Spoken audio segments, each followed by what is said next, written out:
যে দুর্ঘটনাটি ঘটেছে সেটি খুবই রহস্যজনক, কেননা সচিবালয় একটি কি পয়েন্ট ইনস্টলেশন। এটি খুবই গুরুত্বপূর্ণ এলাকা, এখানে পাস ছাড়া প্রবেশ করা যায় না। অফিস সময় শেষ হয়ে গেলে প্রবেশ করা যায় না। এটি পাহারার মধ্যে থাকে। এবং আমরা দেখেছি যে আহ 5ই আগস্টের পর থেকে সচিবালয়ের সামনে আর্মার্ড পার্সোনাল ক্যারিয়ার স্থাপন করা আছে, সেখানে প্রহরা আছে। তারপরে আমরা কিন্তু একের পর এক অদ্ভুত ঘটনা ঘটতে দেখেছি সচিবালয়ে। আমরা দেখেছি সচিবালয়ের ভেতরে ছাত্ররা ঢুকে পড়েছে এবং দলে বলে ঢুকে পড়েছে। কে তাদেরকে পাস দিয়েছে, কে তাদেরকে ঢুকতে দিয়েছে, এর উত্তর কিন্তু কেউ বলে নাই। তারা আমরা ব্যাখ্যা বিশ্লেষণ আমরা ওই সময় দেখেছি। তো স্বৈরাচার হাসিনা 15 বছর 16 বছর রাষ্ট্র চালাইলো, এত অগ্নিকাণ্ডের ঘটনা ঘটলো, কখনো সচিবালয়ে আগুন লাগলো না। কিন্তু এই সরকারের আমলে সচিবালয়ে আগুন লাগলো কেন? সচিবালয়ে আগুন লেগেছে, কারা সচিবালয়ে আগুন দিয়েছে? অনেক আলোচনা সমালোচনা। সচিবালয়ে আগুন দিয়েছে আওয়ামী লীগ বলছে, বিএনপি এবং উপদেষ্টারা বলছেন যে আওয়ামী লীগের ষড়যন্ত্র। আর আওয়ামী লীগের নেতাকর্মীরা আবার কিছু বলছেন যে এটা সরকারই করেছে। আসলে মূলত কারা করেছে? সরকারের উপদেষ্টারা কি এই আগুনের সাথে জড়িত, নাকি ভিন্ন কিছু আছে? প্রিয় দর্শক, আমরা কয়েকটা আলোচনা শুনবো, এরপর বিস্তারিত কথা বলবো। যে দুর্ঘটনাটি ঘটেছে সেটি খুবই রহস্যজনক, কেননা সচিবালয় একটি কি পয়েন্ট ইনস্টলেশন। এটি খুবই গুরুত্বপূর্ণ এলাকা, এখানে পাস ছাড়া প্রবেশ করা যায় না। অফিস সময় শেষ হয়ে গেলে প্রবেশ করা যায় না। এটি পাহারার মধ্যে থাকে। এবং আমরা দেখেছি যে আহ 5ই আগস্টের পর থেকে সচিবালয়ের সামনে আর্মার্ড পার্সোনাল ক্যারিয়ার স্থাপন করা আছে, সেখানে প্রহরা আছে। তারপরে আমরা কিন্তু একের পর এক অদ্ভুত ঘটনা ঘটতে দেখেছি সচিবালয়ে। আমরা দেখেছি সচিবালয়ের ভেতরে ছাত্ররা ঢুকে পড়েছে এবং দলে বলে ঢুকে পড়েছে। কে তাদেরকে পাস দিয়েছে, কে তাদেরকে ঢুকতে দিয়েছে, এর উত্তর কিন্তু কেউ বলে নাই। তারা দলে বলে ঢুকে পড়ে বলেছে আমরা পরীক্ষা দেব না, এবং তারপরে পরীক্ষা বাতিল করে পরীক্ষা দিতে হয়। আমরা দেখেছি সচিবালয়ের আহ আগুন ধরার বিষয়টি এতই রহস্যজনক যে একই ভবনের দুটি দূরবর্তী প্রান্তে আগুন ধরেছে। এবং এটাও বলা হয়েছে যে কুকুরের মৃত্যু হয়েছে সচিবালয়ের উচ্চ ফ্লোরে। কুকুর কি করে গিয়েছে এটার কোনো ব্যাখ্যা নাই। এবং ওই সময়ে একজন দমকল বাহিনীর আহ, কর্মী তিনি নিহত হয়েছেন গাড়ির ধাক্কায়। আমরা জানি যে কোনো ইনস্টলেশন আগুন ধরলে রাস্তা বন্ধ করে সাধারণ যানবাহন চলাচল বন্ধ করা হয়, এবং সেখানে আহ মূলত যাতে কর্মীরা কাজ করতে পারেন সেজন্য একটা বাধাহীন পরিবেশ সৃষ্টি করার চেষ্টা করা হয়। এখানে কি করে একটা গাড়ি আসলো এবং তাকে ধাক্কা দিল এটারও কিন্তু কোনো ব্যাখ্যা নাই। সচিবালয়ে সিসি ক্যামেরা আছে, অত্যন্ত সুরক্ষিত এলাকা। সচিবালয়ে সিসি ক্যামেরা দেখলেই কিন্তু সেখানে কারা কারা কোথা থেকে কোথায় গিয়েছে এটা পাওয়া সম্ভব। তদন্ত কমিটির বেলায় আমরা লক্ষ্য করলাম যে একটি তদন্ত কমিটি তৈরি করে দ্রুত সময়ের মধ্যে আবার সেটি বাতিল করা হলো। এই ধরনের আচরণে যেটা বোঝা যায় সেটা হচ্ছে যারা সিদ্ধান্ত নিচ্ছেন তারা তাদের নিজেদের সিদ্ধান্তের উপরে নিজেরাই আত্মবিশ্বাসী না, এবং নিজেদের বিশ্বাস কম, নিজেরা দ্বিধায় ভুগছেন, এবং নিজেরা তাদের সিদ্ধান্ত সঠিক না ভুল এটা সিদ্ধান্ত নিতে পারছেন না, অথবা তাদের উপর কোনো চাপ রয়েছে। তারা একটা সিদ্ধান্ত নেওয়ার পর কেউ এসে তাদেরকে কিছু বলে এবং তারপর তারা সেটা বদলায়। এটা কিন্তু বাইরে থেকে এরকম মনে হচ্ছে। কিন্তু সবচেয়ে উদ্ভট ব্যাপারটি হচ্ছে সাংবাদিকদের প্রবেশাধিকার বন্ধ করা এবং তাদের অ্যাক্রেডিটেশন বাতিল করে বলা যে নতুন করে আবার সব নিতে হবে।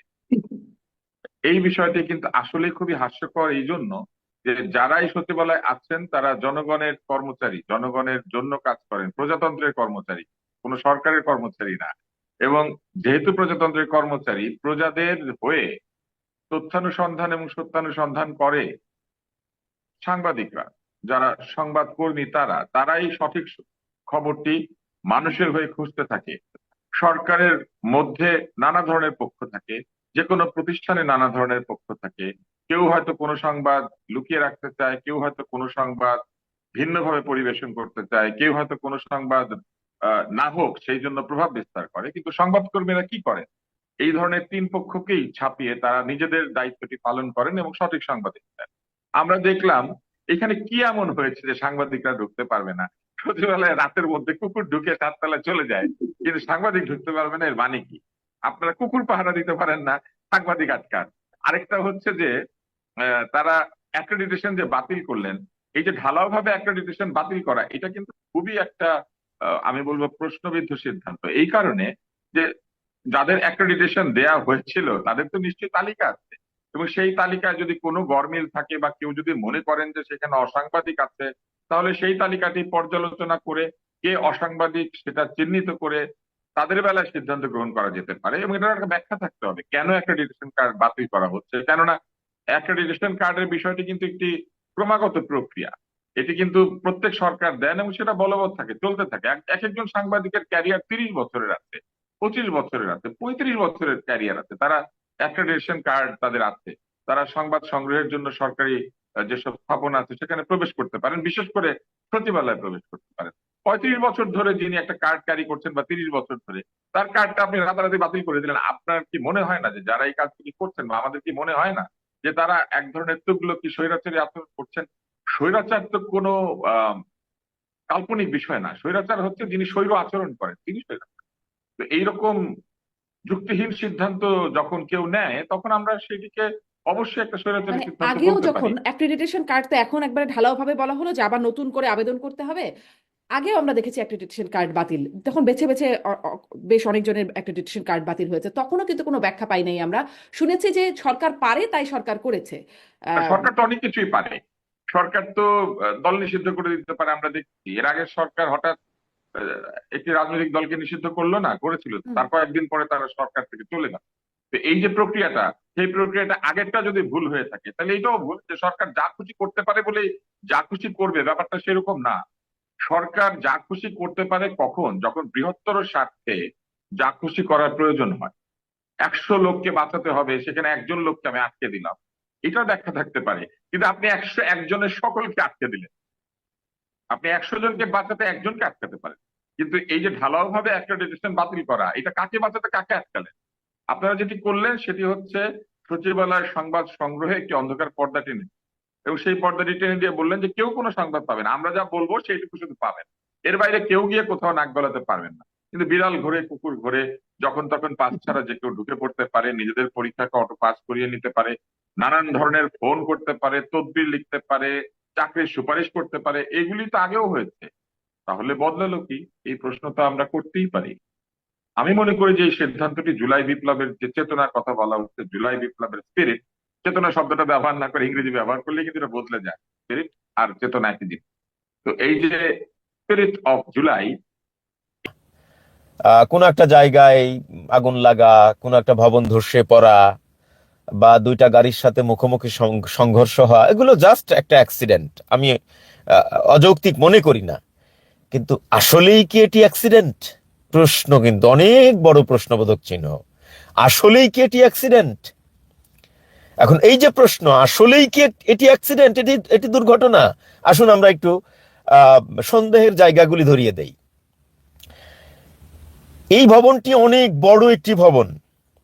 এখানে সম্ভবত 5টি থেকে 6টি মন্ত্রণালয় এখানে, এবং বাংলাদেশের গত 1.5 যুগের যে স্বৈরাচারী শাসক, এই স্বৈরাচারী শাসকের অধীনে যত দুর্নীতি হয়েছে, সেই দুর্নীতির মন্ত্রণালয়গুলো কিন্তু এখানে, মানে স্থানীয় সরকার মন্ত্রণালয়, অর্থনৈতিক মন্ত্রণালয়, তারপরে তথ্য ও প্রযুক্তি মন্ত্রণালয়, আহ, কর্মসংস্থান মন্ত্রণালয়, মানে যে সমস্ত মন্ত্রণালয়গুলিতে স্বৈরাচার হাসিনার আমলে সবচেয়ে বেশি মেগা দুর্নীতি হয়েছে, সবগুলো মন্ত্রণালয় কিন্তু এখানে।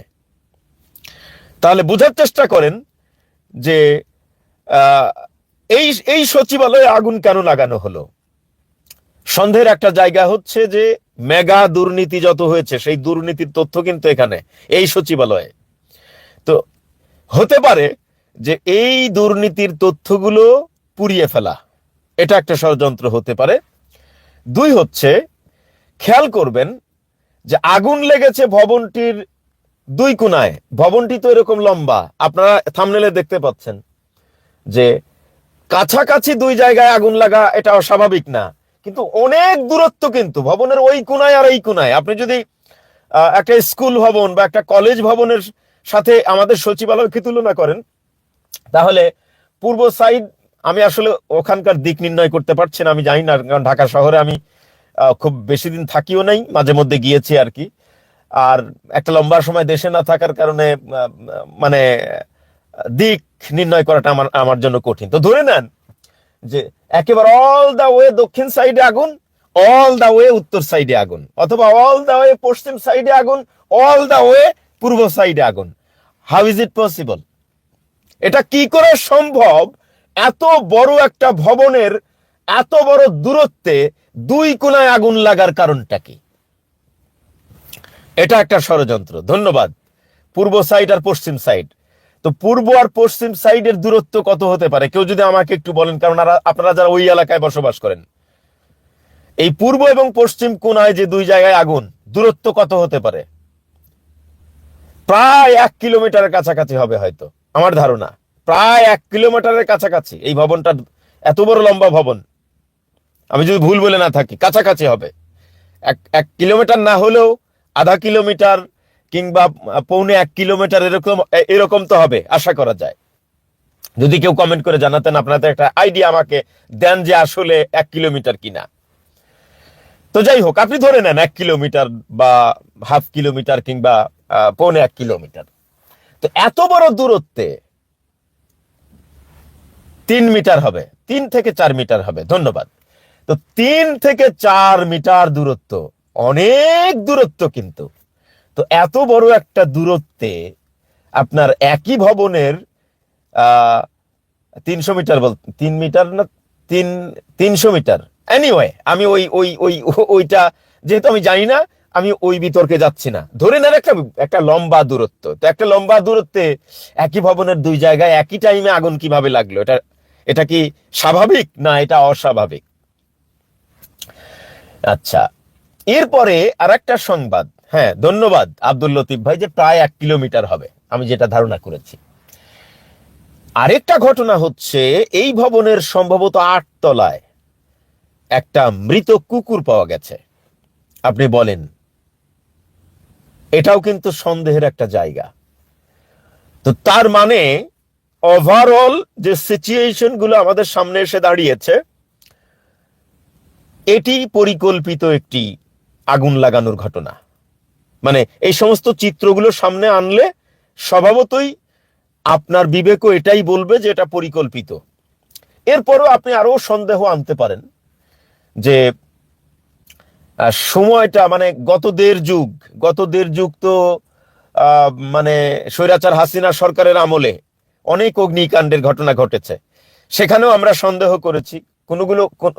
কোনো অগ্নিকাণ্ডের ঘটনা কাকতালীয় ছিল, কোনো অগ্নিকাণ্ডের ঘটনা আসলে অপরিকল্পিত ভবন নির্মাণ, আবার কোনো অগ্নিকাণ্ডের ঘটনা মালিক পক্ষের মানে দায় ছিল। এরকম নানান আমরা ব্যাখ্যা বিশ্লেষণ আমরা ওই সময় দেখেছি।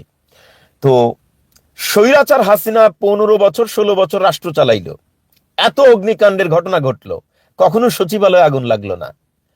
কিন্তু এই সরকারের আমলে সচিবালয়ে আগুন লাগলো কেন?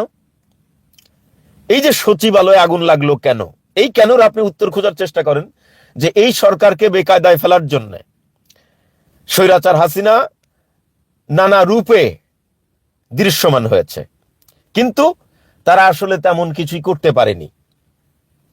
তো আমরা যে ঘটনাটাই ঘটে যায় সেটাকেই বলি যে এটা হচ্ছে মানে সর্বশেষ শেখ হাসিনার সর্বশেষ আক্রমণ। এটা অনেকেই বলার চেষ্টা করেছেন। তো আসলে আমি কোনোটাকেই শেষ বলতে চাই না, যেগুলো হচ্ছে প্রত্যেকটা ঘটনাই গুরুত্বপূর্ণ, বাট এইটা অত্যন্ত গুরুত্বপূর্ণ। যে ভবন থেকে রাষ্ট্র পরিচালনা করা হয়, যে ভবন থেকে রাষ্ট্র নিয়ন্ত্রণ করা হয়, সেই ভবনে আগুন, এটি কাকতালীয় না।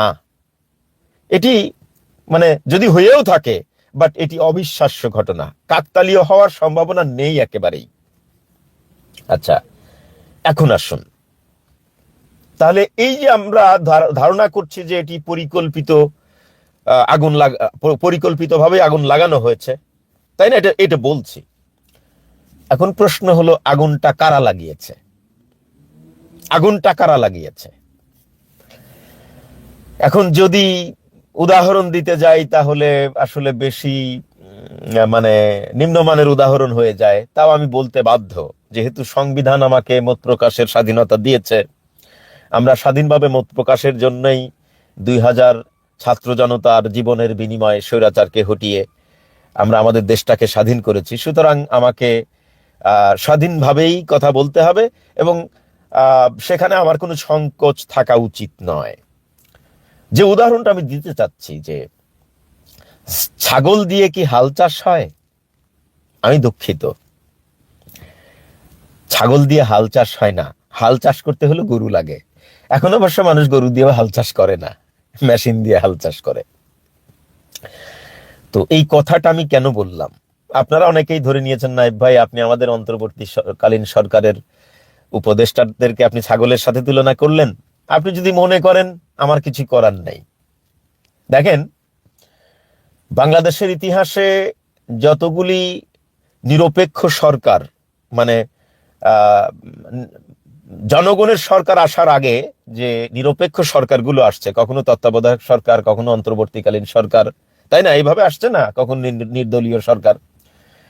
তো সেই 1991 সাল থেকে আজকে 2024 সাল পর্যন্ত যতগুলি নির্দলীয় সরকার ক্ষমতায় ছিল, সবচেয়ে সমালোচিত সরকার ছিল মঈনুদ্দিন ফখরুদ্দিনের তত্ত্বাবধায়ক সরকার, তাই না? ওই সরকারটা সবচেয়ে সমালোচিত সরকার থাকলেও ওই সরকারে যারা উপদেষ্টা হিসাবে দায়িত্ব পালন করেছেন তাদের যোগ্যতা নিয়ে কিন্তু কেউ প্রশ্ন তোলে নাই। মঈনুদ্দিন ফখরুদ্দিনের তত্ত্বাবধায়ক সরকারের সবচেয়ে বেশি সমালোচনা হলেও আপনার তাদের যোগ্যতা নিয়ে কেউ প্রশ্ন তোলেনি। অথচ যে নির্দলীয় সরকার, মানে যে নির্দলীয় সরকারের কাছে জনগণের অনেক চাওয়া, অনেক স্বপ্ন, অনেক আশা, সেই নির্দলীয় সরকারের উপদেষ্টাদের যোগ্যতা নিয়ে কিন্তু হাজারো প্রশ্ন তোলা হয়েছে। এটা আমাদের জন্য খুবই দুঃখজনক এবং লজ্জাজনক আমি মনে করি। মানে এই যে আমি বললাম যে ছাগল দিয়ে হাল চাষ হয় না, এই কথাটার অনেকগুলো ব্যাখ্যা আছে, একটা ব্যাখ্যা তো দাঁড় করালাম। এখন আসুন আমরা আমাদের এই সচিবালয় বা আমাদের এই রাষ্ট্র যদি আমরা একটা জমিনের সাথে তুলনা করি, মানে সেই জমিনটাকে আপনি সোনের বাসরা মনে করতে পারেন, পরিত্যক্ত জমি মনে করতে পারেন, অথবা সেই জমিনটাকে আপনি মানে আগাছায় ভরে গেছে, চাষাবাদের অনুপযুক্ত একটি জমি, এটাও মনে করতে পারেন। তার মানে গত 15-16 বছর আমাদের এই রাষ্ট্র নামক জমিনে যারা চলাচল করেছে তারা ছিল এক একটা আগাছা। মানে স্বৈরাচার হাসিনা থেকে শুরু করে যারা গণভবন, বঙ্গভবন, যমুনা, সচিবালয় সব জায়গায় চষে বেরিয়েছে, এরা আসলে সেই অর্থে কোনো ফলদার বৃক্ষ ছিল না, কোনো কাঠ বৃক্ষ ছিল না, তারা ছিল আসলে আগাছা, সব ছিল আগাছা। তো এই সচিবালয় নামক, গণভবন, বঙ্গভবন, যমুনা নামক এই জমিনটা গত 15-16 বছরে এতটা আগাছায় পরিপূর্ণ ছিল বা এখনো আছে যে এই জমিনটাকে যদি আপনি ফসল চাষের উপযোগী করতে চান, আপনি মানে পতিত সোনের বাসরা পরিত্যক্ত একটা জমি, অথবা 15-16 বছরে পরিত্যক্ত অবস্থায় থাকার কারণে আগাছা জঙ্গল বেঁধে গেছে, এমন একটা জমিনে যদি আপনি জমিনটা হাতে পাওয়ার সাথে সাথেই মানে বীজ রোপণ শুরু করে দেন, সেটা ধান হতে পারে, সেটা সবজি হতে পারে, সেটা কাঠ বৃক্ষ হতে পারে, সেটা ফলদার বৃক্ষ হতে পারে, আপনি যে চাষই করুন না কেন, 15 বছরের সোনের একটা বাসরা পরিত্যক্ত একটা জমি যেখানে মানে জঙ্গল বেঁধে গেছে, যেখানে আগাছায় ভরে গেছে, এমন একটা জমিনে যদি আপনি চাষাবাদের উপযুক্ত না করেই বীজ রোপণ শুরু করে দেন, তাহলে সেখানে কি মানে বীজ থেকে গাছ হবে? মানে বীজ থেকে ফসল জন্মাবে না। কি করতে হবে? জমিনটাকে ফসল রোপণের উপযুক্ত করতে হবে আগে। কি করতে হবে?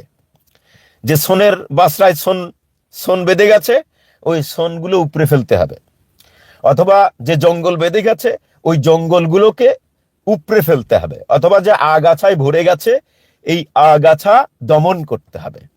দমন করে এরপরে জমিনটাকে চাষের উপযুক্ত করার পরেই আপনি বীজ রোপণ করলে সেখান থেকে ফসল আশা করা যায়, সেখান থেকে সবজি আশা করা যায়, সেখান থেকে একটা বড় কাঠের গাছের আশা করা যায়, একটা ফলদার বৃক্ষের, বড় ফলদার বৃক্ষের আশা করা যায়।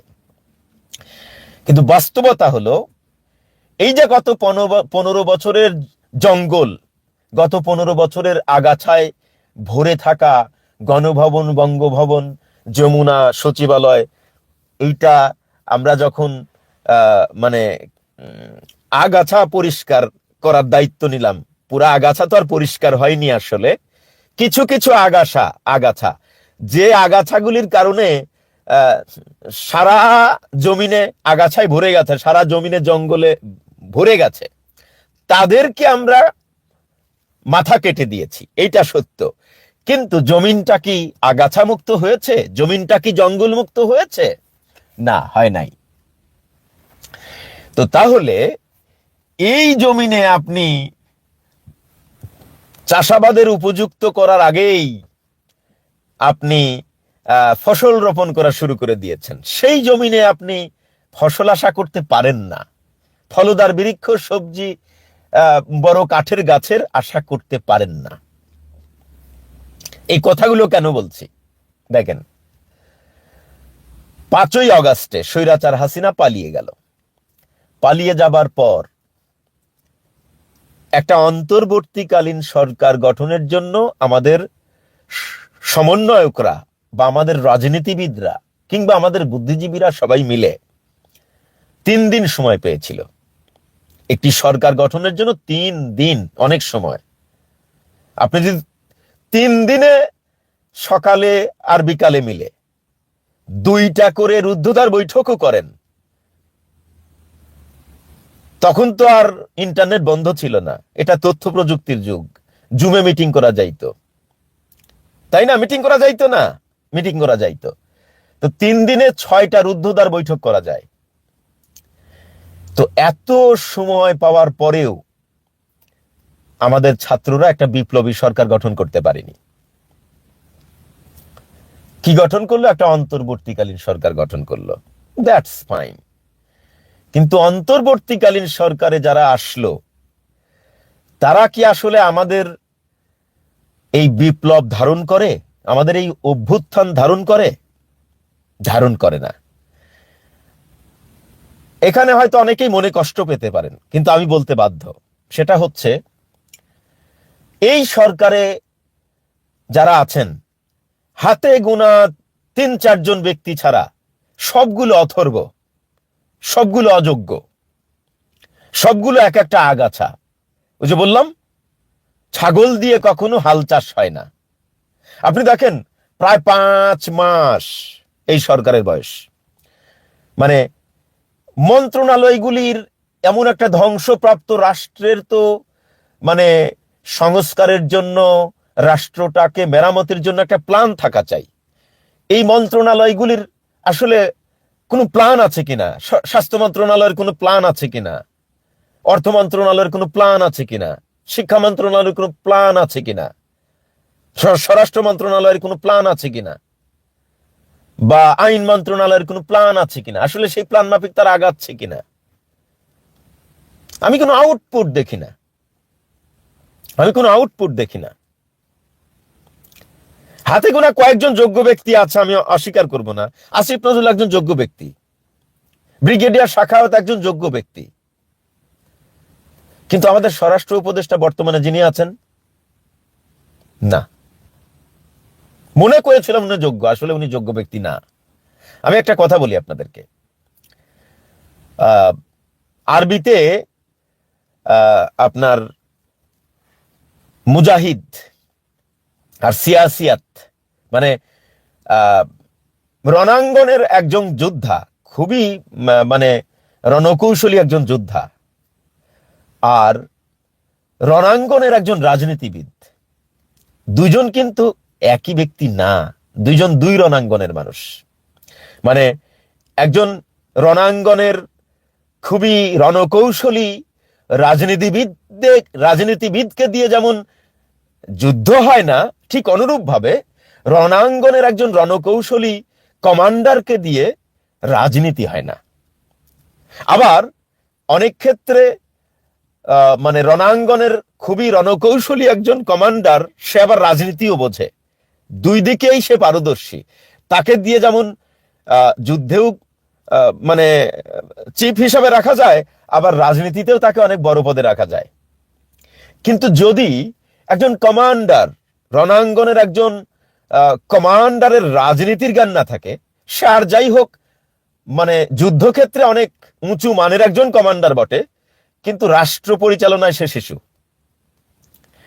এটা আপনি মানেন বা না মানেন, আমার যেহেতু মত প্রকাশের স্বাধীনতা আছে, সুতরাং আমাকে মত প্রকাশ করতেই হবে। তো এই হাতে গোনা কয়েকজন ব্যক্তি ছাড়া অথর্বগুলোকে দিয়ে রাষ্ট্র চালানো হচ্ছে, যে কারণে আমরা প্রতি পদে পদে হুচট খাচ্ছি। সবচেয়ে বড় বিষয়টা হলো তারপরেও কোনো সমস্যা ছিল না, তারপরেও সমস্যা ছিল না। সবচেয়ে বড় সমস্যা হচ্ছে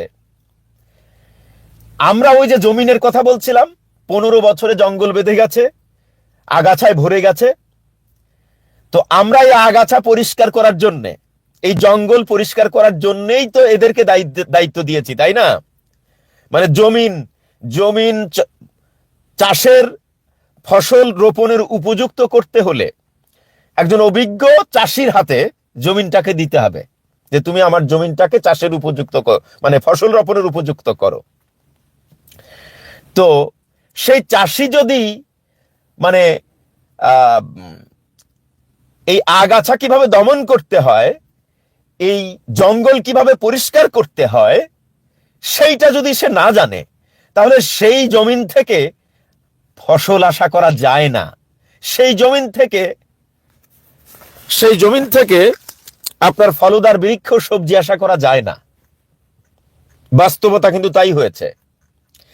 এই যে অথর্বগুলোকে দায়িত্ব দেওয়া হয়েছে, এরা আমাদের এই রাষ্ট্র নামক মানে জমিনের জঙ্গল পরিষ্কার করার জন্য, এই রাষ্ট্র নামক জমিনের আগাছা পরিষ্কার করার জন্য যে সকল অথর্ব চাষীদেরকে দায়িত্ব দেওয়া হয়েছে, তারা জঙ্গল পরিষ্কার না করেই, তারা আগাছা পরিষ্কার না করেই তারা বীজ রোপণ শুরু করে দিয়েছে। আর এই অদক্ষতা, এই অথর্বতার কারণেই আজকে সচিবালয়ে আগুন। কেন কথাটা বলছি? আপনি দেখেন, কয়েক বছর আগে তুরস্কে একটা কু হয়েছিল, আপনাদের মনে আছে নিশ্চয়ই। এরদোয়ান মানে বর্তমান সরকার না, তার আগের সরকারে যখন এরদোয়ান প্রেসিডেন্ট ছিলেন, এরদোয়ানের বিরুদ্ধে সেনাবাহিনীতে একটা কু হয়েছিল, এবং সেই কু দমনের জন্য এরদোয়ান একটা বার্তা পাঠিয়েছিলেন গোটা জাতির উদ্দেশ্যে, এবং সেই বার্তা গ্রহণ করেছিল তুরস্কের জনগণ, বিরোধী দল সহ সকল রাজনৈতিক দল এবং তুরস্কের সকল জনগণ। তারা রাস্তায় নেমে আসলো এবং তারাই সেই কু ঠেকিয়ে দিয়েছিল। কু পরবর্তী সময়ে কি হয়েছে? কু পরবর্তী সময়ে সেনা কর্মকর্তা সহ তুরস্কের প্রশাসনের প্রায় 50,000 কর্মকর্তা কর্মচারীকে বহিষ্কার করেছিল এই এরদোয়ান। মাত্র 4 ঘন্টা না 4.5 ঘন্টার কু ছিল। এই 4 ঘন্টা 4.5 ঘন্টার কুয়ের ঘটনায় এরদোয়ান তার দেশের আর্মি থেকে শুরু করে, পুলিশ প্রশাসন থেকে শুরু করে সকল প্রশাসন মিলে প্রায় 50,000 কর্মকর্তা কর্মচারীকে ছাঁটাই করেছিল, বহিষ্কার করেছিল এবং বিচারের আওতায় এনেছিল। মাত্র 4 ঘন্টা 4.5 ঘন্টার কুতে। এবং সেখানে বেশি মানুষ মারা যায়নি, অ্যাবাউট ক্লোজ টু 100 মানুষ মারা গিয়েছিল, সম্ভবত 88 জন মানুষ মারা গিয়েছিল, আমি যদি ভুল বলে না থাকি। তো যাই হোক, সেটা 100-র কাছাকাছি, এর বেশি না। অথচ আমাদের এমন একটা বিপ্লব, যে বিপ্লব 1 মাস চলমান ছিল, এবং এই বিপ্লবে আমরা প্রায় 2000 যোদ্ধাকে হারিয়েছি।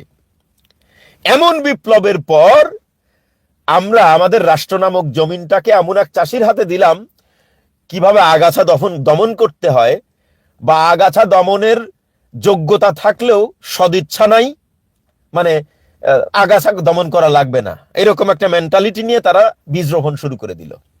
আর সেই অদক্ষ চাষিদের সেই অদক্ষতার ফসল আজকে আমরা দেখতে পাচ্ছি।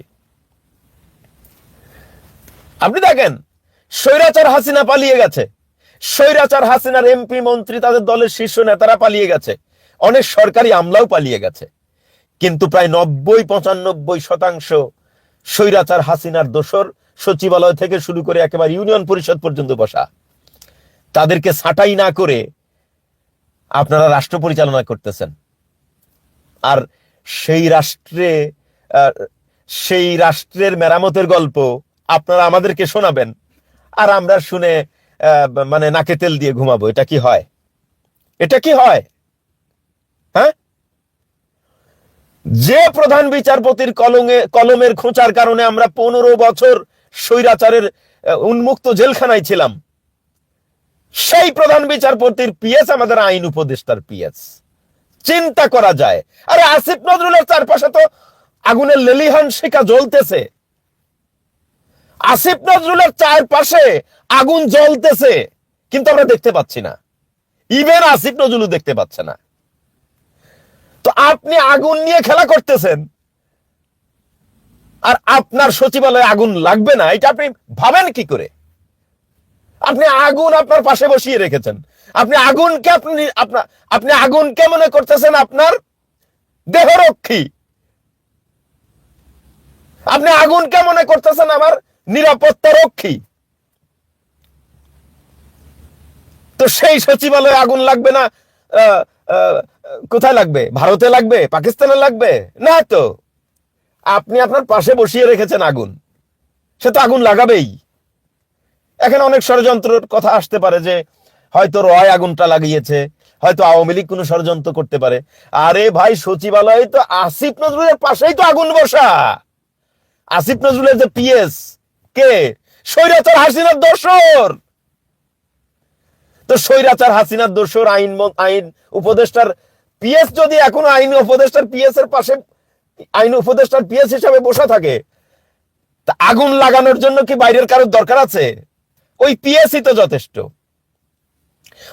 বঙ্গভবনে একটা আগুন বসানো রয়েছে, বঙ্গভবনে আগুন না, বঙ্গভবনে যে চুপ্পু চিপা চাপা দিয়ে আসা চুপ্পু বসা আছে না, ওটা তো একটা আগুন। আপনি বঙ্গভবনে আগুনের দলা, বঙ্গভবনে আগুনের দলা রেখে বাইরে বলতেছেন যে হয়তো র করেছে, হয়তো ভারত করেছে, হয়তো আওয়ামী লীগ এসে করেছে। কি যে বলেন আপনারা, কি যে বলেন! বঙ্গভবনের ভিতরে তো একটা আগুন, তো ওই আগুন আবার বাইরের থেকে লাগানোর দরকার আছে নাকি? আগুন তো ভিতরে অলরেডি আছে, ওখান থেকে একটা স্ফুলিঙ্গ ছুটে গেলেই তো আগুন লেগে গেল। বঙ্গভবনের ভিতরেই তো একটা আগুন, যমুনাতেও আগুন, সচিবালয়ে আগুন আছে, সচিবালয়ে সবচেয়ে বেশি আগুন। তা এখন আপনি আমাকে বলেন, এই আগুন লাগানোর জন্য আপনি রয়ের দোষ দিয়ে লাভ কি? আওয়ামী লীগের দোষ দিয়ে লাভ কি? এই আগুন লাগার জন্য সরকার দায়ী। তুরস্কের 4 ঘন্টা 4.5 ঘন্টার বিপ্লবে যদি 50,000 সরকারি কর্মকর্তাকে তুরস্কের প্রেসিডেন্ট ছাঁটাই করতে পারে, আমাদের 1 মাসের বিপ্লবে 2000 মানুষের রক্তের বিনিময়ে আমরা যে বাংলাদেশ পাইলাম, সেই বাংলাদেশের সচিবালয় থেকে শুরু করে ইউনিয়ন পরিষদ পর্যন্ত যদি স্বৈরাচার হাসিনারই দোসর বসা থাকে, তো এই রাষ্ট্রের জন্য কি আমরা জীবন দিলাম? জীবন দিলাম না, জীবন দেয়নি। তারপরেও ভালো, মানুষের তো ভুল হয়, তো মনে করলাম যে ওনাদের ভুল টুল হয়েছে, ওনারা বোধহয় সংশোধন করবে। আজকে 5 মাস ধরে পরামর্শ দিয়ে আসতেছি, 5টা মাস ধরে পরামর্শ দিয়ে আসতেছে, মানে তারা হাম হয়ে গেছেন। তারাও মনে করতেছেন যে স্বৈরাচার হাসিনার মতোই ফ্যাসিবাদী কায়দায় রাষ্ট্র চালাবে, কাউকে কেয়ার করে নাই। আমাদের ইলিয়াস ভাই আসিফ নজরুলকে নিয়ে একটা ভিডিও করলো। আচ্ছা, আসিফ নজরুলের ব্যাপারে কিছু মিথ্যা তিথ্যা বলছে, ধরে নিলাম যে উনি মিথ্যা কথা বলছে, কিন্তু আওয়ামী ষড়যন্ত্র নিয়ে যে তথ্যগুলো বলছে, ওই তথ্যগুলো আমি আমলে নিতে বলছিলাম। আপনারা অনেকে বলেন, না এ ভাই, ইলিয়াসের কথা কেউ শুনতেছে না, পিনাকির কথা কেউ শুনতেছে না, কনকের কথা শুনতেছে না, আপনার কথা শোনার তাদের টাইম আছে। একেবারে রাইট কথা বলতেছেন, পিনাকির মতো লোকের কথা যখন তাদের কানে লাগে না, ইলিয়াসের মতো লোকের কথা যখন তাদের কানে লাগে না, কনকের মতো লোকের কথা যখন তাদের কানে লাগে না, মাহমুদুর রহমানের মতো লোকের কথা যখন তাদের কানে লাগে না, তখন নায়েব আলীর গুনার টাইম আছে নাকি? আসলেই সত্য, নায়েব আলীর গুনার টাইম নাই। এখন আপনারা বলেন, ভুল তো মানুষই করে, কিন্তু আমরা তো সংশোধন করার চেষ্টা করলাম, সেটাও তো শুনলো না, সেটাও তারা শুনলো না। এমনিতে সবগুলো অথর্ব বিভিন্ন মন্ত্রণালয়ে বসা, আবার শেষে আর দুইটা অথর্ব যুক্ত করলো, এই যে ফারুকি আর বশির। আচ্ছা বলেন তো, রাষ্ট্র চালানোর ওরা কি বোঝে? কি বোঝে? আমি নিজেকে রাষ্ট্র পরিচালক হিসাবে যোগ্য মনে করি না, কিন্তু আমি চ্যালেঞ্জ করলাম, ওই ফারুকি এবং বশির যে পদে বসছে, ওই পদে আমি নায়েব আলী, একজন অযোগ্য নায়েব আলী বসলে ওদের থেকে ভালো রাষ্ট্র চালাইতে পারতাম। আমি চ্যালেঞ্জ করলাম, ফারুকি যে জায়গায় বসেছে, বশির যে জায়গায় বসেছে, ওই জায়গায় যদি আমাকে বসানো হতো, আমি হয়তো ভালো রাষ্ট্র চালাতে পারতাম না, কিন্তু ওই দুইজনের থেকে ভালো রাষ্ট্র চালাইতে পারতাম, ভালো রাষ্ট্র চালাইতে পারতাম। আমি বলছি না আমাকে বসাক। বাংলাদেশে কি যোগ্য লোকের এত অভাব? না, বাংলাদেশে যোগ্য লোক, যোগ্য লোক মানে ভরি ভরি, যোগ্য লোক ভরি ভরি, কিন্তু আমাদের সদিচ্ছার অভাব, আমাদের সদিচ্ছার অভাব। দু একজন যোগ্য লোক যারা গেছে ওখানে, প্রত্যেকটা লোক স্বজন প্রীতিতে ব্যস্ত, আসিফ নজরুল সহ। স্বজন প্রীতি, এ আমার লোক ঢুকাই, এ আমার লোক ঢুকাই, ও আমার বন্ধু, ও আমার আত্মীয়, ও আমার মামা, ও আমার খালু, সবাইকে ঢুকাই। এমন রাষ্ট্রের জন্য তো আমরা আপনাদেরকে ক্ষমতায় বসাইনি। আমরা আপনাদেরকে দায়িত্ব দিয়েছি যোগ্য লোককে বসানোর জন্য। সে যোগ্য লোক যদি আপনার মামু হয়, মামুকে নিবেন। যোগ্য লোক যদি আপনার খালু হয়, খালুকে নিবেন। কিন্তু যোগ্য লোক যদি আপনার কেউ না হয়, আপনার বন্ধুও না, খালুও না, আপনার পরিবারেও কেউ না, আপনার আত্মীয় স্বজনও কেউ না, আপনার পরিচিতও না, কিন্তু যোগ্য, আপনি তাকে বসাবেন। আপনি কোনো কিছু কেয়ার করবেন না, আপনি শুধু আমলে নেবেন যোগ্যতা। সে আপনার আত্মীয় হোক, আপনার পরিবারের লোক হোক, আপনার বন্ধু হোক, অথবা বন্ধুর বাইরে হোক, ইভেন যদি আপনার শত্রুও হয়, সে যদি যোগ্য হয়, তাহলে আপনার উচিত ছিল তাকে সেখানে বসানো। কিন্তু আপনার সব স্বজন প্রীতির, একেবারে শেখ হাসিনার মতো সব জায়গায় স্বজন প্রীতি। আজ দেখেন, মজা বোঝেন, বোঝেন, এখন মোকাবেলা করেন। সব মানে কি বলবো, আর আর আর আর আর বেশি বলতে চাই না, আর বেশি বলতে চাই না, লাইভ অনেক লম্বা হয়ে গেছে। আসলে আমাদের দুর্ভাগ্য, আমরা এমন এক হতভাগা জাতি, যখনই যার হাতে ক্ষমতা দেই, তখনই আমরা প্রতারিত হই, তখনই আমাদের সাথে বিশ্বাসঘাতকতা করা হয়। এমন এক হতভাগা জাতি আমরা, যখনই যার হাতে আমরা। দর্শক, আলোচনাগুলো শুনেছেন, শুনে বুঝতে পেরেছেন যে আসলেও এই আগুন লাগার পিছনে অনেক বড় রহস্য কাজ করতেছে, এবং সাংবাদিকদের সেখানে ঢুকতে না দেওয়া সচিবালয়ে সেটা আরও রহস্যের জন্ম দিয়েছে। এটা কিন্তু সরকার বর্তমান উপদেষ্টাদের প্রতি ইঙ্গিত করছে যে তারা কেন সাংবাদিক ঢুকতে দিচ্ছে না। যদি এটা আওয়ামী লীগ করে থাকে, আওয়ামী লীগ যদি সচিবালয় ক্ষতি করে থাকে বা সচিবালয়ের তথ্য পুড়িয়ে থাকে, তো এগুলো তো মিডিয়ার মাধ্যমে দেশের জনগণ জানলে মানুষ বুঝতে পারবে যে আওয়ামী লীগ এটা করেছে। কিন্তু তারপরও কেন সচিবালয়ে ঢুকতে দেওয়া হচ্ছে না, এই বিষয়ে সচিবালয়ে সাংবাদিক সহ দেশের মানুষের সন্দেহ এখন কিছুটা হলো ইঙ্গিত করা যাচ্ছে তাদেরই একটা চক্রান্ত কিনে। এটা যাই হোক, প্রিয় দর্শক, আলোচনাগুলো শুনেছে, শুনে আপনার মন্তব্য কমেন্ট বক্সে কমেন্ট করবেন।